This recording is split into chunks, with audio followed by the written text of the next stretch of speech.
लेकिन सर आपको नहीं लगता कि जिस तरीके से आपने कहा कि बीजेपी जो है बांटने की सियासत कर रही है और उसका असर हरियाणा में नजर आया। शैलजा कुमारी और हुड्डा साहब का जो तनाज़ा था वो जगजाहिर था और लगातार मीडिया में बयान भी आ रहे थे। जब रिजल्ट आ रहे थे उस वक्त भी शैलजा कुमारी का दर्द उनके अल्फाज के जरिए बयान होता हुआ नजर आया था। जाट लैंड और गैर जाट का जो डिफरेंस आप बता रहे हैं उसके पीछे कहीं ना कहीं कांग्रेस के अंदर ही लीडरशिप में कमी नहीं थी क्या? देखिए, शैलजा जी ने एक बात बिल्कुल स्पष्ट कर दी थी। मैं कांग्रेस के साथ हूं, मैं लीडरशिप के साथ हूं। और उन्होंने तो साफ साफ कहा था, मेरी रग रग में, मेरे खून के हर कतरे में कांग्रेस है, कांग्रेस है। वो उससे पर कुछ नहीं सोच सकती।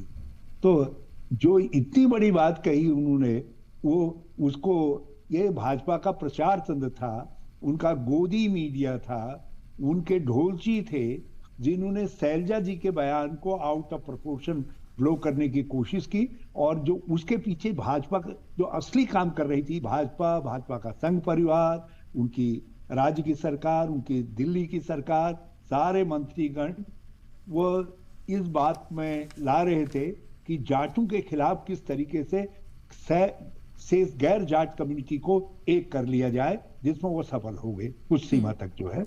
इसलिए जहां कांग्रेस को बहुत अच्छे संख्या में विधायक मिलने थे, वहां हम जो है केवल टक्कर दे पाए और सरकार बनाने से मरहूम रह गए।